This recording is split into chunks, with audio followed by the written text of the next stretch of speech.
Selamat pagi, saya Dini Friska Iskrisyana, NIM 21P10035, Fakultas Kedokteran, akan menjawab pertanyaan dari tugas MKU religiusitas.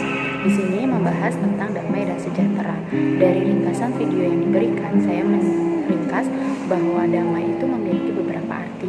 Yang pertama adalah damai yang mengakhiri sebuah perang atau ketiadaan perang.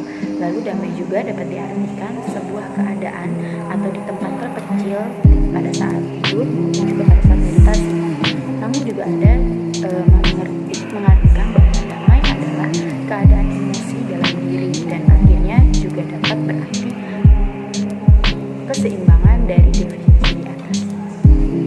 Dari video yang ada saya menanggapi kedamaian semua itu berasal dari dalam diri, di mana diri mampu memaafkan, mampu untuk melakukan segala sesuatu di hadapan Tuhan tanpa adanya kekerasan, kebencian, iri hati. Di situ barulah timbul kedamaian. Jika di dalam diri kita mampu memberikan damai, kita pun juga mampu memberikan damai kepada orang-orang di sekeliling kita dimanapun mereka berada. Dari video yang diberikan, banyak peperangan, banyak kekerasan yang terjadi, semua timbul dari rasa iri hati, rasa kesombongan yang ingin menguasai di antara yang lain. Jadi utama dari kesemuanya itu adalah kerendahan hati juga. Di sini saya juga akan menjawab pertanyaan di mana membuat jadwal harian dari pagi hingga malam yang menyempatkan waktu untuk Tuhan, untuk sesama, secara sosial maupun ekonomi dan sebagainya. Selama ini yang saya jalani di jadwal harian, saya bangun pukul 4 pagi, lalu jam 5 pagi saya melakukan meditasi, kemudian dilanjutkan dengan ibadat pagi. Setelah itu pukul setengah 6 saya akan melakukan misa harian.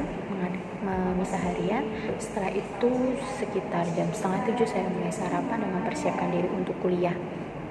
Pada saat kuliah pun di sini saya akan sungguh-sungguh memanfaatkan waktu yang ada sesuai dengan jadwal kuliah yang ada. Di saat istirahat pun saya akan berbagi bersama dengan yang lain, bersama teman-teman, entah itu berbagi pengalaman, berbagi ilmu, maupun juga berbagi hal-hal yang bisa menjadi kekuatan bagi kita di dalam pelayanan.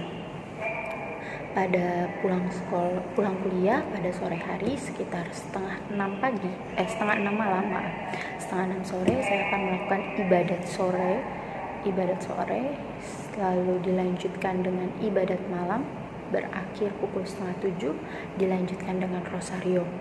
Setelah itu baru makan malam, kemudian saya akan mempersiapkan pelajaran untuk besok atau mengerjakan tugas sampai akhirnya berakhir pukul 10 malam. Dan sebelum tidur saya akan melakukan hening sejenak untuk memeriksa batin.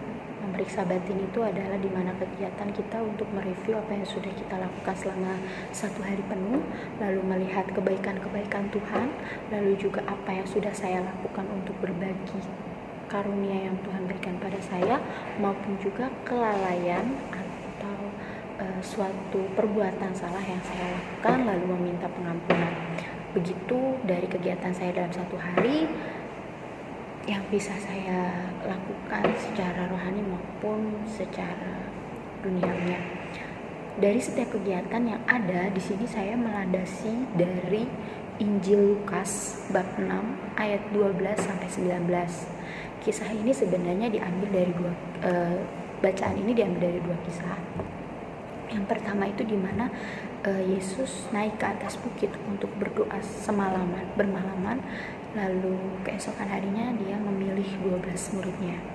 Setelah itu kisah yang kedua, dia turun siang harinya, Yesus turun dari bukit lalu melakukan pelayanan, yaitu mujizat. Pada saat itu dia melakukan mujizat. Nah itu yang saya landasi atau saya referensi dari Injil Lukas tersebut, di mana dalam segala perbuatan yang dilakukan Yesus pun tak luput dari doa. Semua diawali dari doa karena segala sesuatu dilakukan seturut dengan kehendak Allah. Sekian dari saya dan terima kasih.